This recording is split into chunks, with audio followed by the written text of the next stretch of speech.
Приветствую, друзья, с вами как всегда Андрей. Этот датчик имеет огромное влияние на работу мотора. Например, датчик температуры воздуха незначительно влияет на запуск, расход и динамику автомобиля. А этот датчик может значительно увеличить расход, существенно повлиять на работу мотора и даже сделать эксплуатацию автомобиля невыносимой. И самое главное, что из моей практики он является вторым после датчика кислорода по частоте выхода из строя. И название этому датчику – датчик абсолютного давления, MAP-сенсор, или еще его называют датчик давления в выпускном коллекторе. Сейчас на реальных примерах вы узнаете, какие симптомы неисправности у датчика абсолютного давления и как он подло может маскироваться под неисправности других датчиков. Сразу хочу отметить, что этот датчик очень редко сразу и бесповоротно выходит из строя. В большинстве случаев в нем образуются трещины, и он начинает отказывать в определенных ситуациях. Например, очень часто при затяжном подъеме с полностью выжатой педалью газа или при перегазовках, а иногда просто в случайном порядке. Но через время полностью восстанавливает свою работоспособность, и мотор начинает работать исправно, как ни в чем не бывало. Поэтому если у вас проявляются ниже описанные симптомы, а затем исчезают, тогда в первую очередь советую обратить внимание на датчик абсолютного давления. Вот основные симптомы неисправности этого датчика. Первое. Периодические сильные провалы при нажатии педали газа. Ощущение, что мотор захлебывается.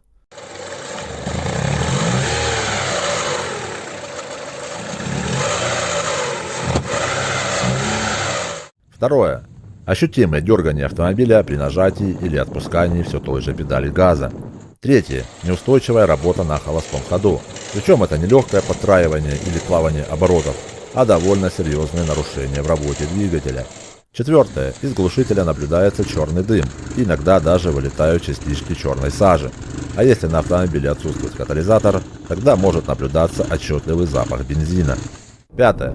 Значительно повышается расход топлива. И шестое. Снижение мощности мотора. Но на этом симптомы не заканчиваются, о других я расскажу чуть далее. И напомню, что чаще всего это проявляется не постоянно, а в определенных ситуациях или в рандомном порядке.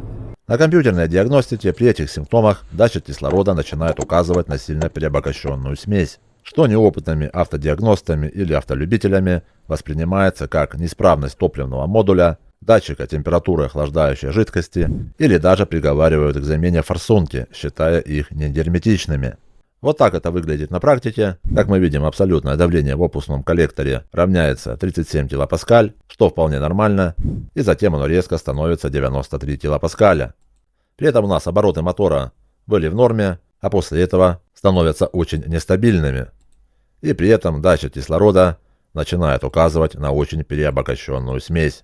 То есть в данном случае это явная аномалия и неисправность датчика абсолютного давления, которая появляется абсолютно в рандомном порядке.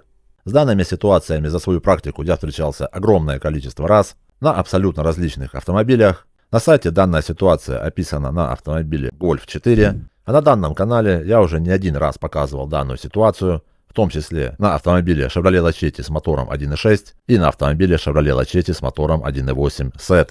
Отмечу еще один важный нюанс. Если на вашем автомобиле наблюдаются постоянно такие симптомы и имеют не такой выраженный характер, тогда имеет смысл проверить, а тот ли датчик установлен в системе.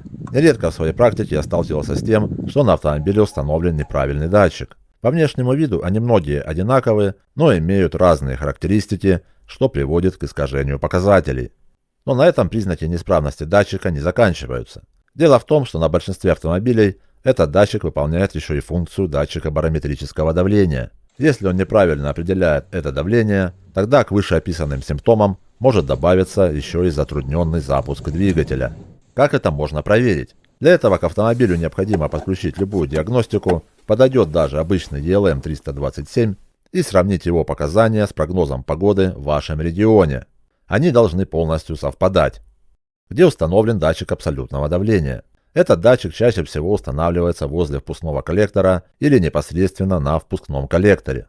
Он может быть непосредственно соединен со впускным коллектором, а может быть соединен вакуумной трубкой.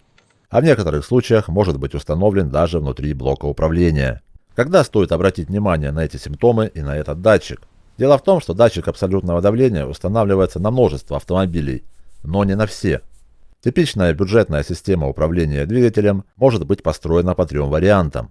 Первое. на датчике абсолютного давления, вторая на датчике массового расхода воздуха и третья одновременно на обоих этих датчиках. Поэтому если у вас первый и третий вариант, тогда это ваш случай и советую проверить этот датчик. Надеюсь, эта информация была для вас полезной, а также советую посмотреть вот это видео.